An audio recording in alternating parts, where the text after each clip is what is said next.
Okay, now we're going to talk about the next topic, which is electron spin or isospin, uh, and the Zeeman effect. So there's an effect of a magnetic field on the energy levels of the hydrogen atom, and it's related to electron spin. And since the Zeeman effect applies to hydrogen atom or hydrogen-like atoms, this seems like a good place to bring up this topic of electron spin. Also, it gives us our sort of final quantum number for the hydrogen atom, which is the electron spin quantum number. So we can think of electron spin or isospin as an experimentally established fact. It can be observed in these sort of Stern-Gerlach experiments that I alluded to in the last video, where you pass particles, atoms, through an inhomogeneous magnetic field, and this sorts them based on their if there's some sort of spinning charge, if there's some sort of angular momentum associated with that particle and it's charged, then, or it has charged components, then the Stern-Gerlach experiment can separate them and measure, essentially measure the distribution, the sort of atom by atom or particle by particle distribution of the spin or angular momentum. And so we know that spinning charges give rise to a magnetic dipole, and that magnetic dipole can be detected in this sort of Stern-Gerlach apparatus. So the another way to look at isospin is that it's one of the predictions of a relativistic version of quantum mechanics. So it turns out that in order to properly formulate quantum mechanics, you also have to include relativity. You have to include the fact that you can't accelerate, either that particles can't have a velocity above the speed of light. And electrons are very lightweight particles, and so they do tend to have relativistic velocities or near relativistic velocities, sort of near, the speed of light in atoms, particularly in large Z, in sort of heavier atoms. The electrons near the core, the lower quantum number electrons in these systems can have very high velocities. But it turns out that almost any quantum mechanics where you're dealing with electrons, you have to include relativity, again, because they're very lightweight particles. And when Dirac formulated relativistic quantum mechanics, the concept of electron spin just sort of popped out of it. And there are other aspects, deeper aspects of quantum mechanics where particles are divided into different classes of particles. You can have what are called bosons, which have integer valued spin, and there are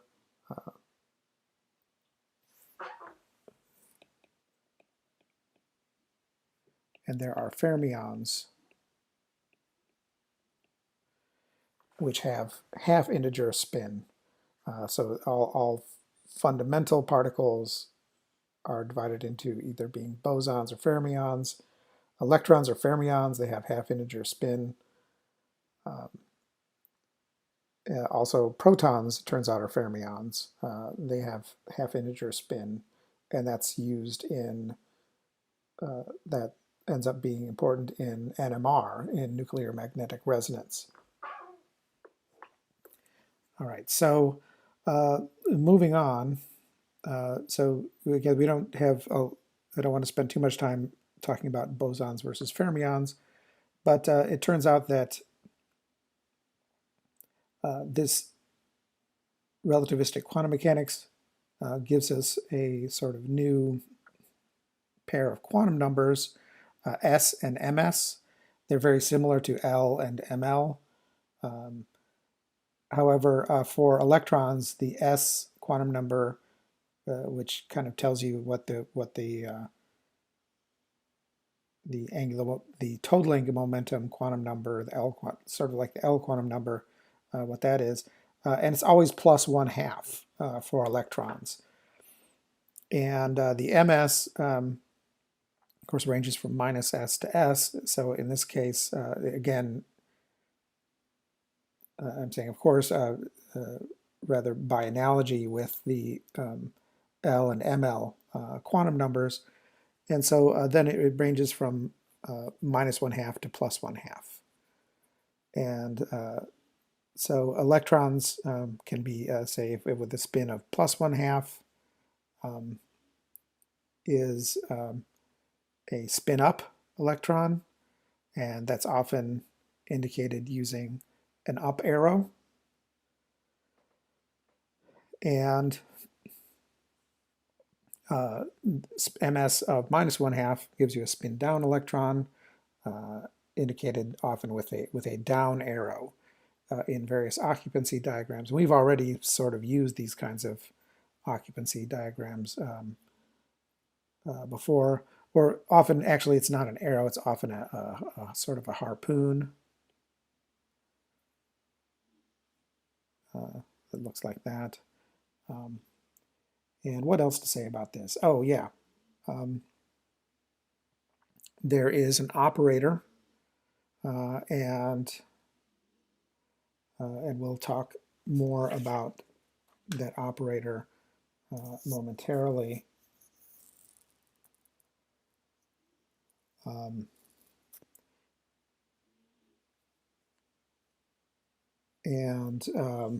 So yeah, we'll look at the S squared and SZ operators.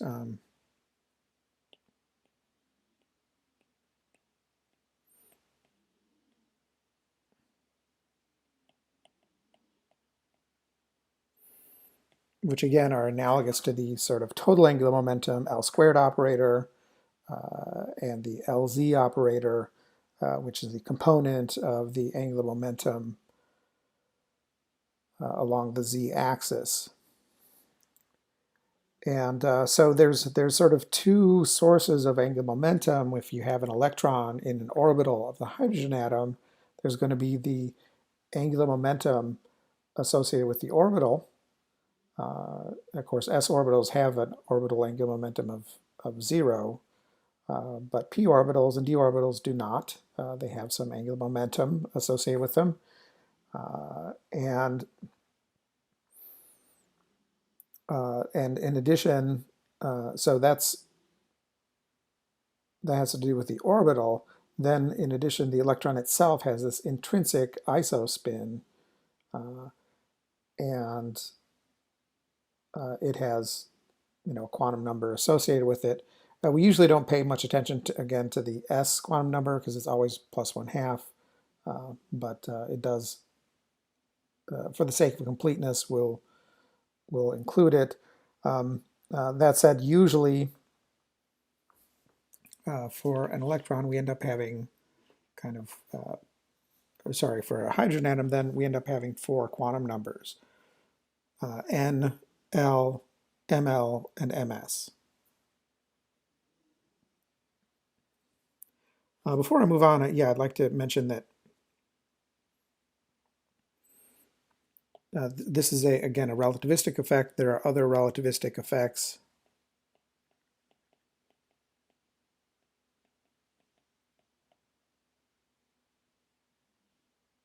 due to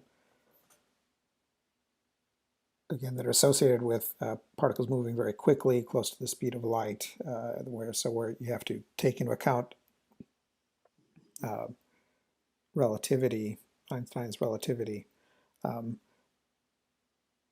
These other relativistic effects are primarily spin-orbit coupling,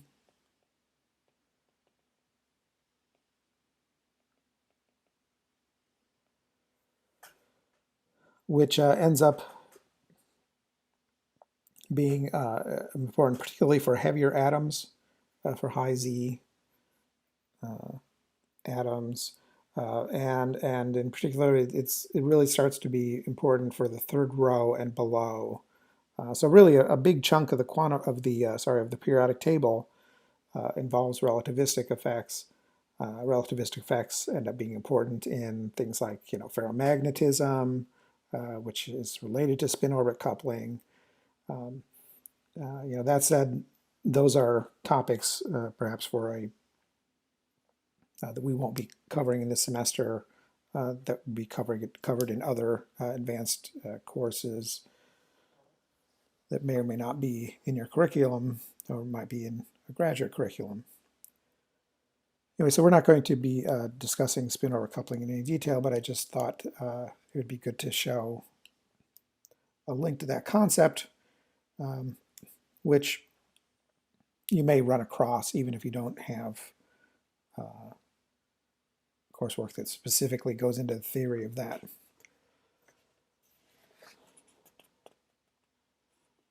Okay, so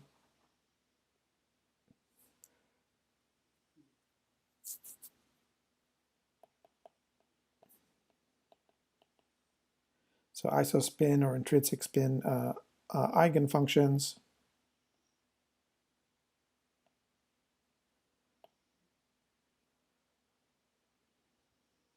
I think let me circle back.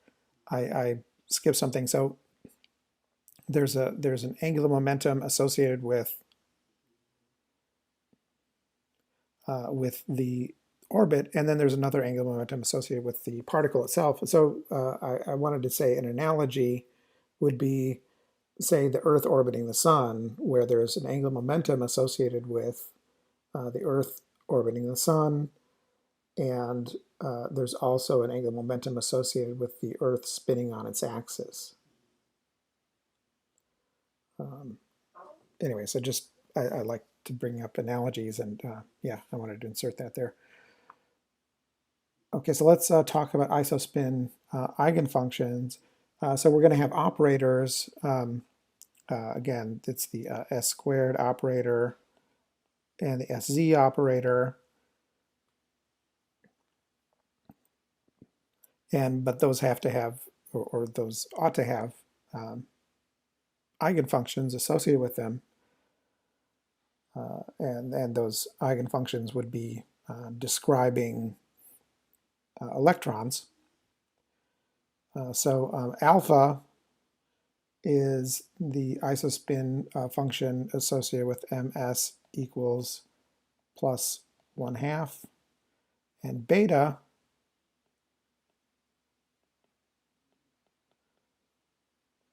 is the eigenfunction for minus 1/2. Now these are strange functions in that we don't actually know what their there aren't really coordinates or even angles associated with these eigenfunctions. We only know them through their eigenvalues. And the eigenvalues are what is associated with the measurements, again, like the Stern-Gerlach experiment. So the S squared acting on either one of these, alpha or beta, is S times S plus 1, so it'd be 1/2 times 1/2 plus 1 alpha, or beta, because the S quantum number is the same in both cases. It's the ms quantum number that varies, and so that ends up being a half times 1.5, or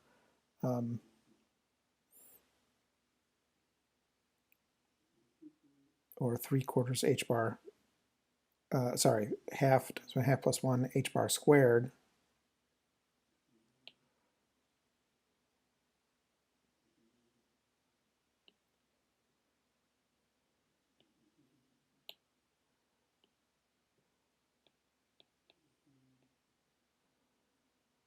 And so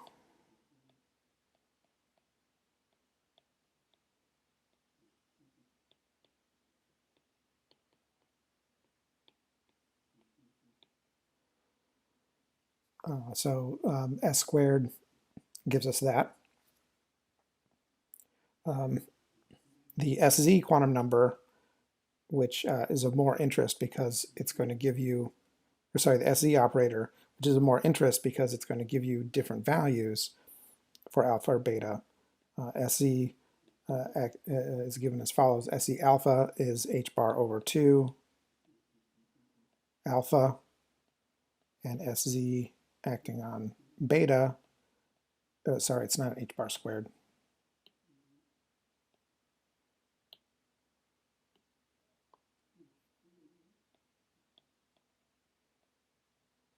Is going to be minus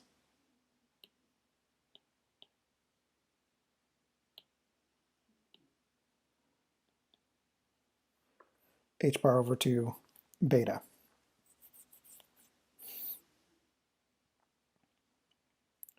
And alpha and beta are, we can think of them as being normalized and being orthogonal to one another.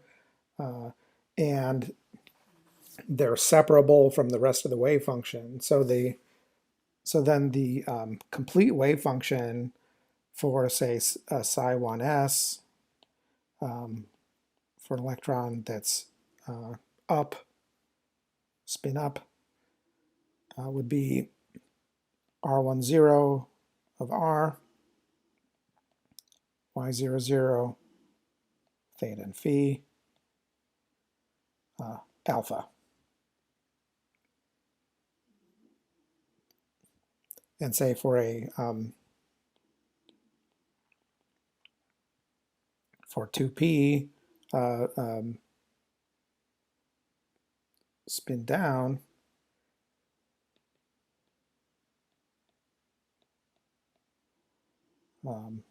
say 2p, and would have to be sort of one of the y1 YLMs. Let's say 2pz would be y10,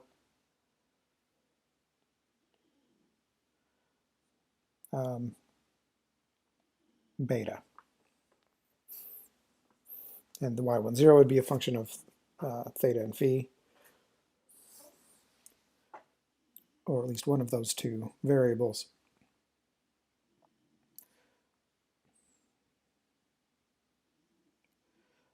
And S squared and SZ commute with the Hamiltonian. They commute with L squared and LZ.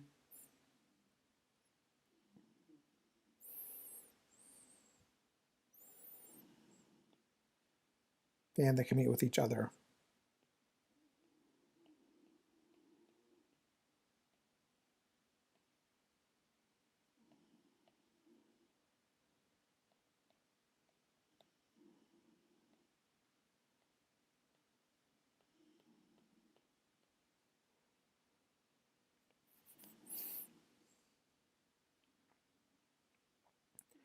And we don't know exactly what, or we don't really need to know what coordinates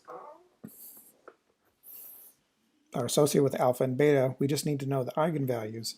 But we, for just the sake of completeness, we can define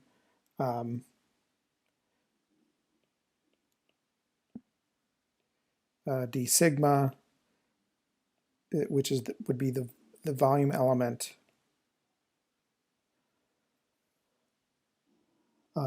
for the coordinates associated with the alpha and beta functions, and we can define that the integrals alpha star alpha d sigma equals 1, and similarly for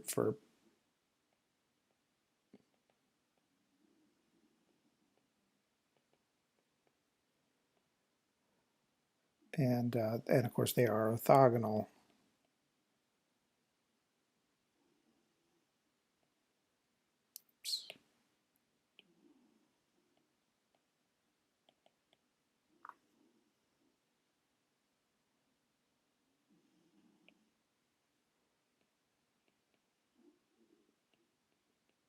So they form an orthonormal set.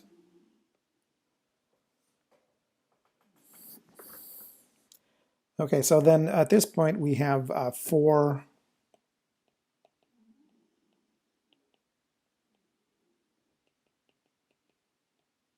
quantum numbers for an electron in the hydrogen atom, because we're going to skip the s quantum number because it's always 1/2.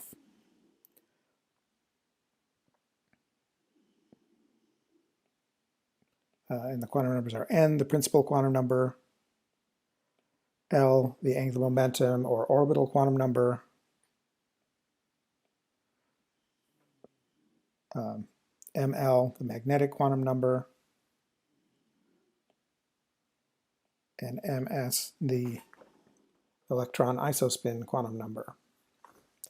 So once we have those, once we know those four quantum numbers for a particular state, then we have essentially completely described that state.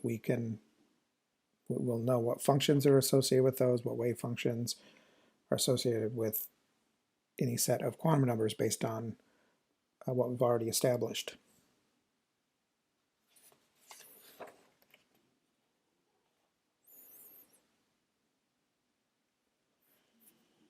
Okay, now let's move on to the Zeeman effect,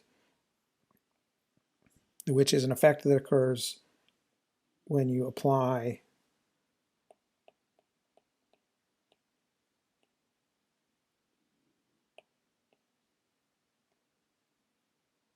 a magnetic field to a hydrogen atom or hydrogen-like atom.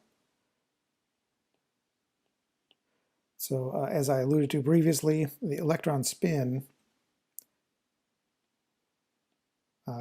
has an associated, or gives rise to a magnetic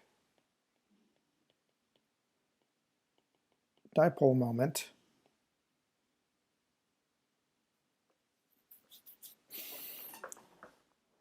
And then that moment it can be oriented either with the parallel or anti-parallel to the applied magnetic field.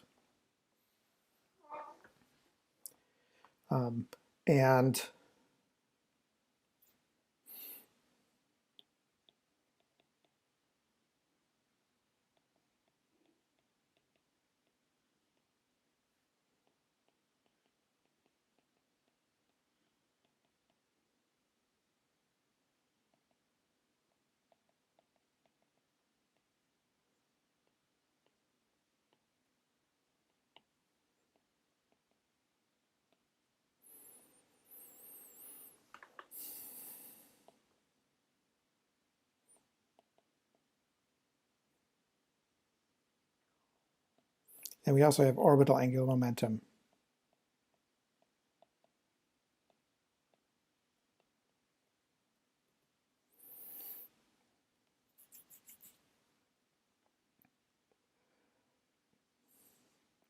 So the dipole moment of an electron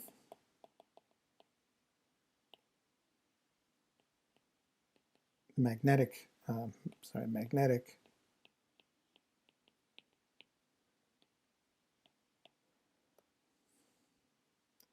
is given by mu z. That would be the dipole moment. It's minus GE times E, that's the electron charge. GE is something called the electron G factor. I'll talk about that in a moment. SZ over 2 times the mass of an electron. GE is called the electron G factor. It's basically just a number that sort of scales what the dipole moment of an electron is relative to other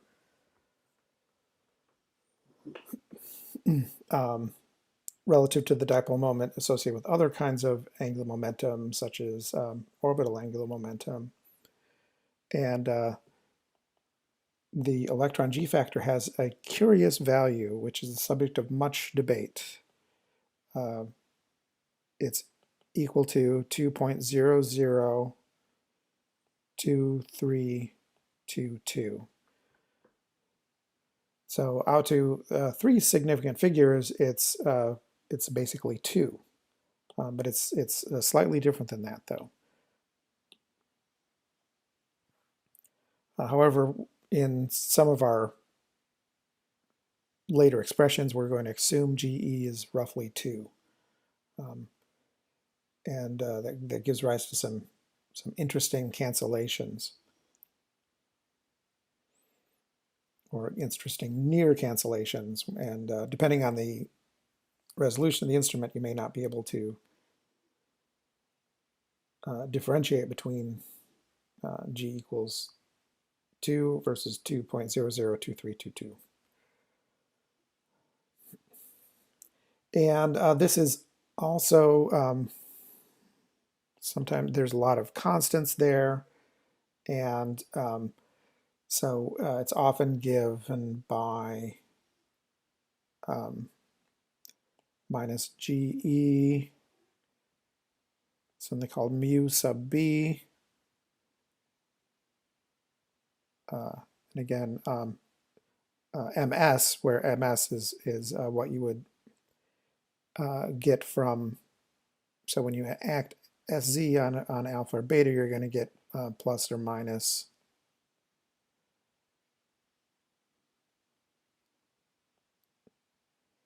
one half h bar, or rather you're going to get ms times h bar. And so plugging that in, and then gathering the E over E h bar over 2me,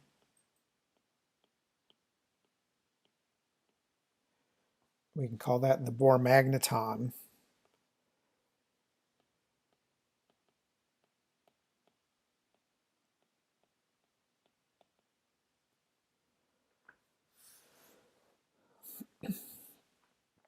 And that's just another way that this dipole is represented. So then the energy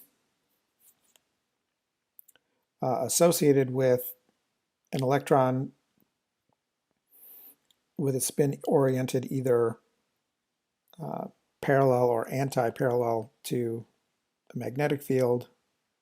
So let's say we have a magnetic field B.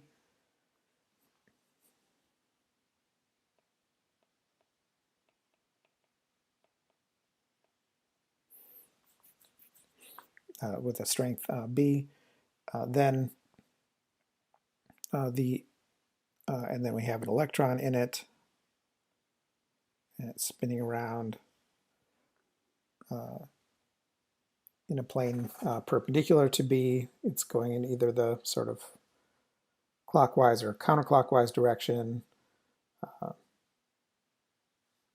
perpendicular. So yeah, that's not quite drawn right. I should really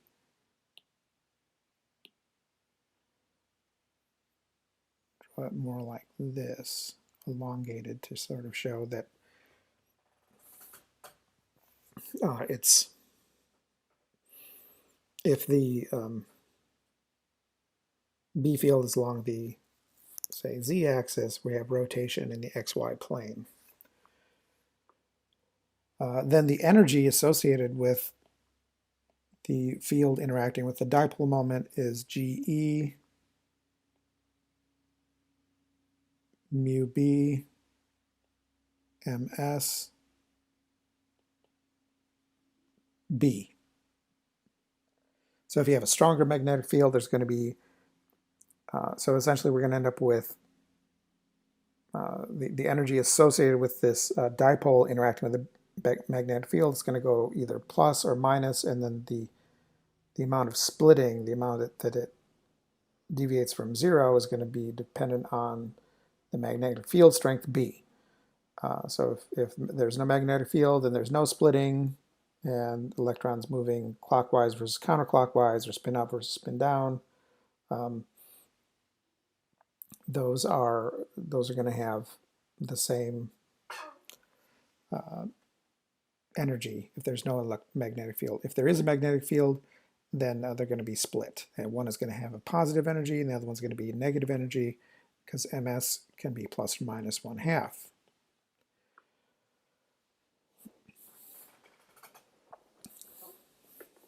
So there's a similar expression for orbital angular momentum, and so the energy of our full H atom in a B field, in a magnetic field, its energy as a function of all the quantum numbers L, NL, ML, MS is going to be equal to, of course, there's the major component, which is this Rydberg constant over n squared, right? That's the normal 1 over n squared ladder of energy levels. And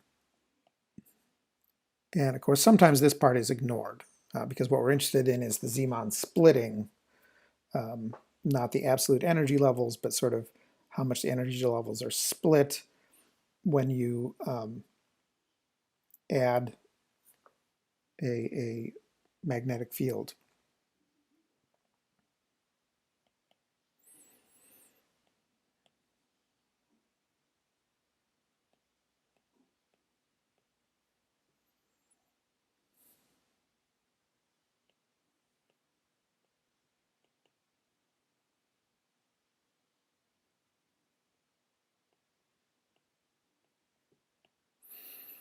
And so this is one way of writing it. Again, going back to not using the Bohr magneton, but actually explicitly having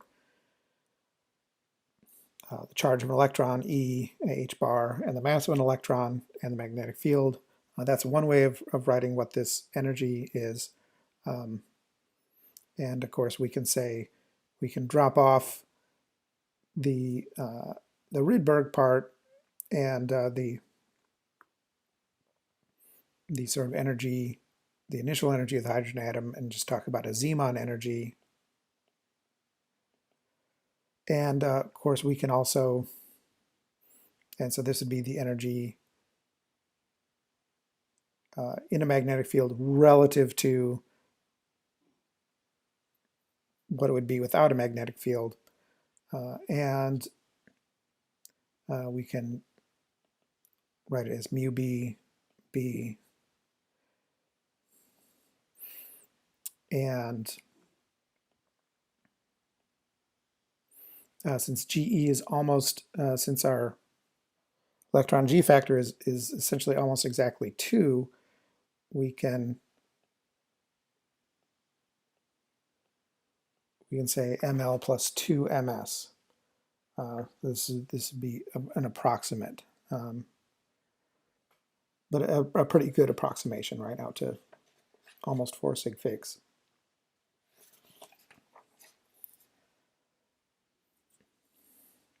Okay, then we can check, we can make predictions for what the Zeeman energy would be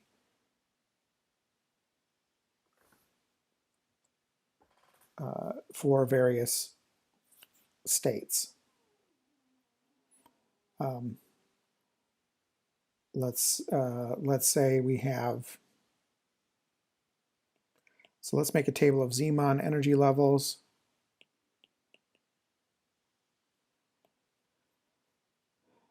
And for, let's say, just for n equals 2, and then L equals 1. So we have a 2p orbital, but we're not going to choose which orbital it can go into. So we're going to say ML can be minus L to L, or minus 1, 0, and 1. And we're also going to assume we can have either spin. So you can imagine we have some kind of method of producing electrons in a 2p state, say by exciting from a 1s state to a 2p state, but we don't get to pick what the electron spin is, and we don't get to pick which orbital orientation we're in. So ML can be minus 1, 0, or 1. So we don't get to pick our orbital angular momentum. We get to pick the fact that it's a p orbital, but not sort of the orbital angular momentum, the direction of rotation, and we also are going to assume that we can't control the electron spin.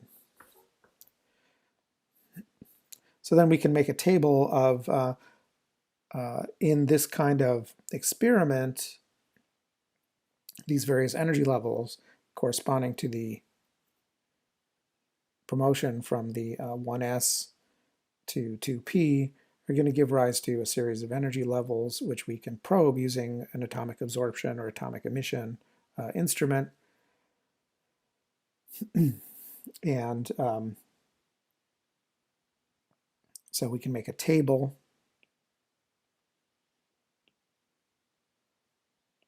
of sort of iterating over these various ML and MS values. And the Zeeman energy, and we can divide that by mu BB. So that's going to give us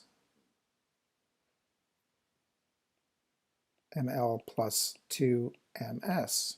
So this gives us a nice sort of integer representation of the energy, which we can use then to construct an energy level diagram.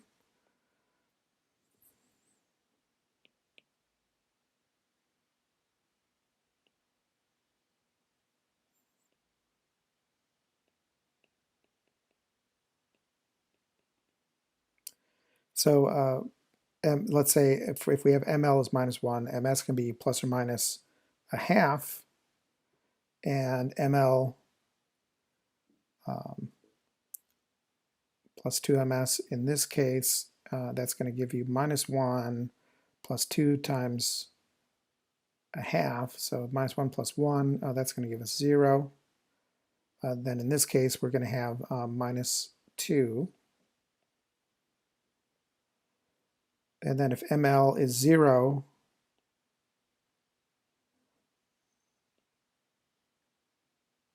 MS again it can vary independently from ML, and so we have plus 1/2 and minus 1/2. And see, if we have plus 1/2, that's going to give us 1.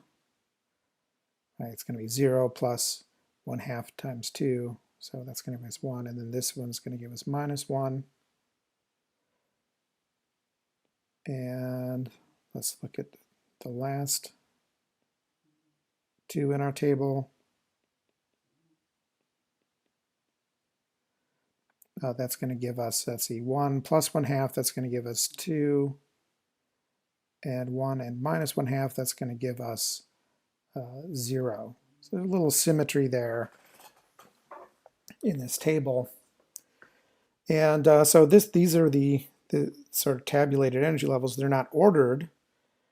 And of course, if we want to know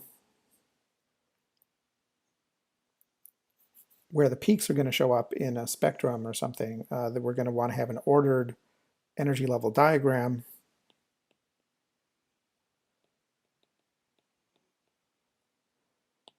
And so we take the results from our table and use it to construct an energy level diagram.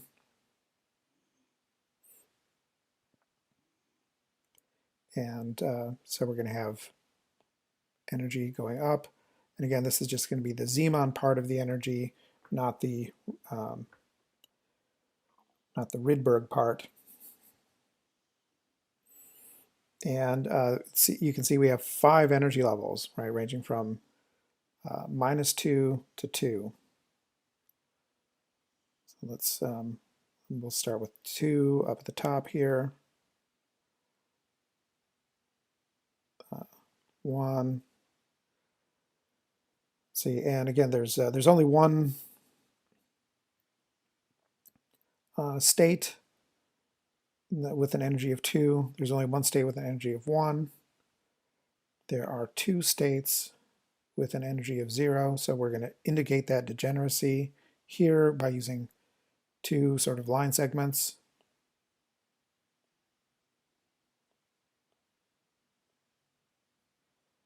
Okay, and these are supposed to be essentially evenly spaced. The space in between these states should be the same.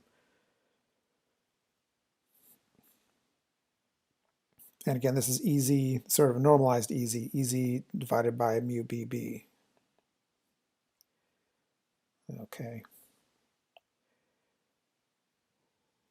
It's going to give you this nice sort of integer energy level diagram. And of course, to make things extra clear, we can indicate the sets of quantum numbers associated with each of these energy levels. So in -2 case, we have a -1 and a -1/2. And for the -1 case, we have 0 and a half. Sorry, -1/2. And for this one, we have +1, -1/2, and we have -1, +1/2. And for this one, we have 0, +1/2.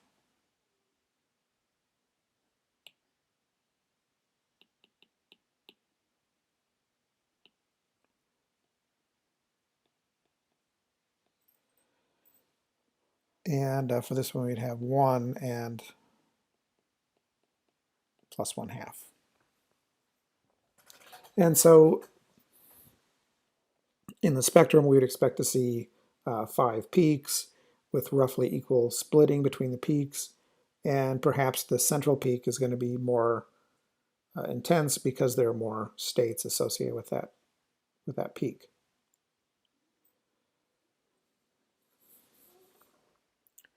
Okay, and of course we did this for 2p.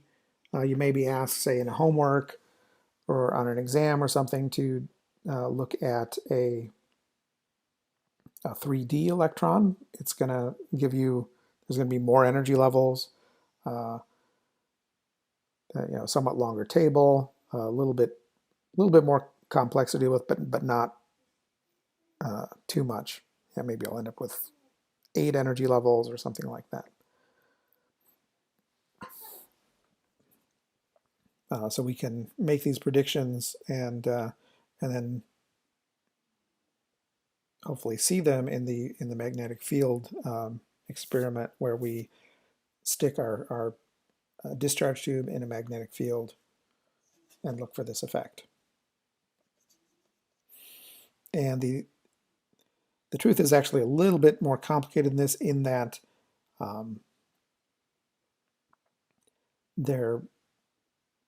you'd actually be looking at a transition between 2 states, and both states may be split by the magnetic field. So there's more to it than this, but this is sort of complicated enough, and let's not necessarily worry about that for now. However, so why do we learn about the Zeeman effect? Why would a chemist or a chemical scientist or materials person or polymer person be interested in putting a discharge tube in a magnetic field. And the reason is this kind of experiment is the basis of something called electron paramagnetic resonance.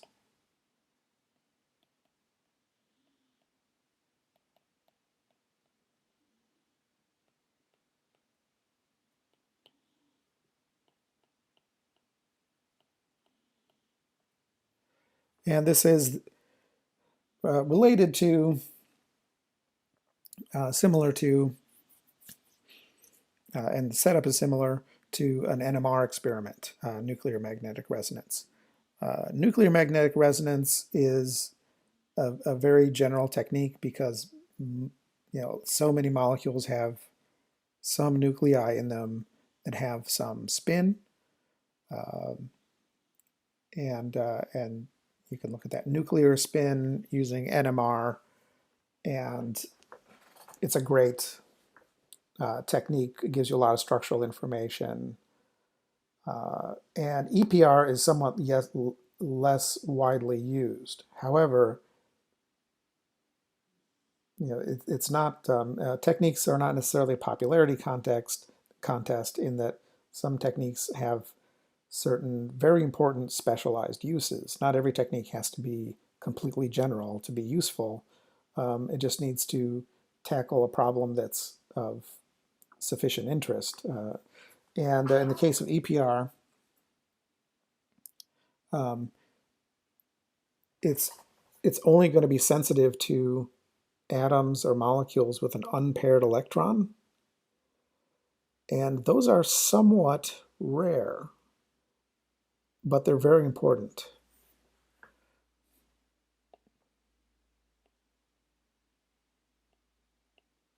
So it's for molecules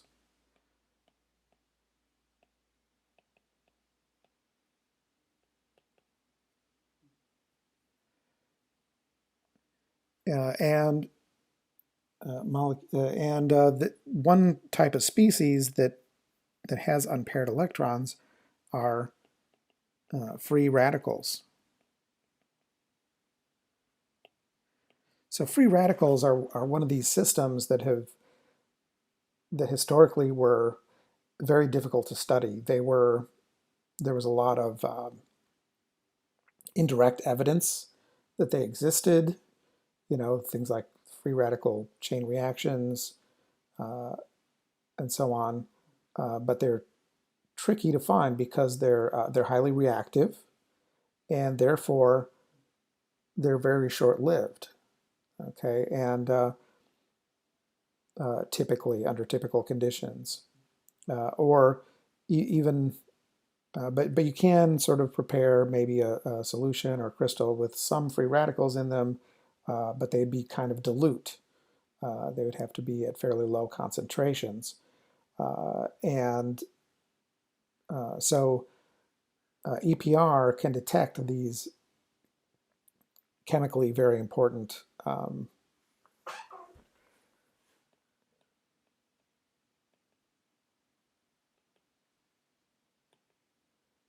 but hard to study or identify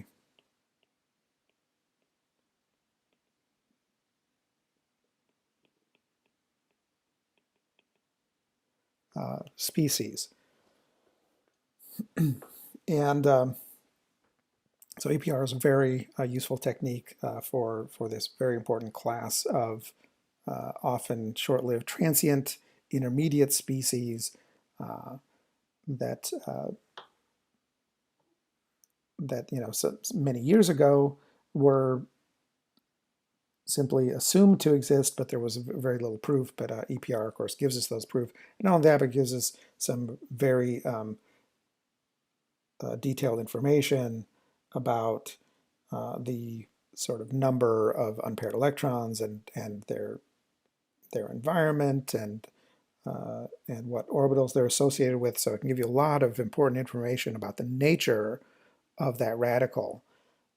And or radicals, if there are multiple types of radicals. And so then it can help us to analyze mechanisms of important reactions.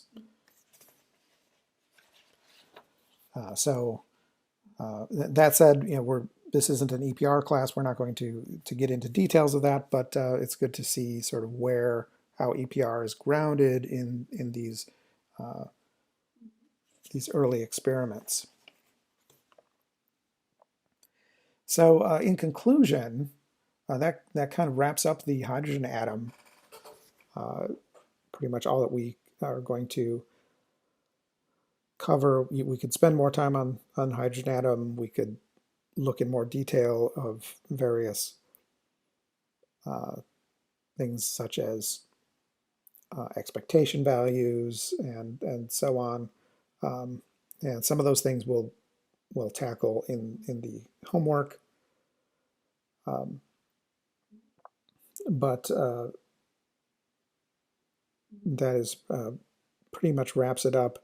So let me just kind of reiterate a few of the key points. We discussed the atomic emission or atomic absorption spectra, and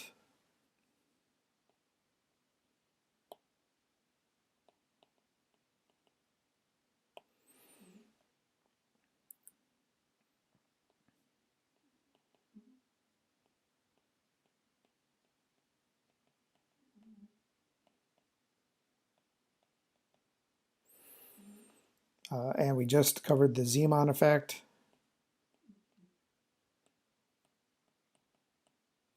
And its relationship to the important spectroscopic technique of EPR. And moving forward, we'll be very interested in orbitals and their shape.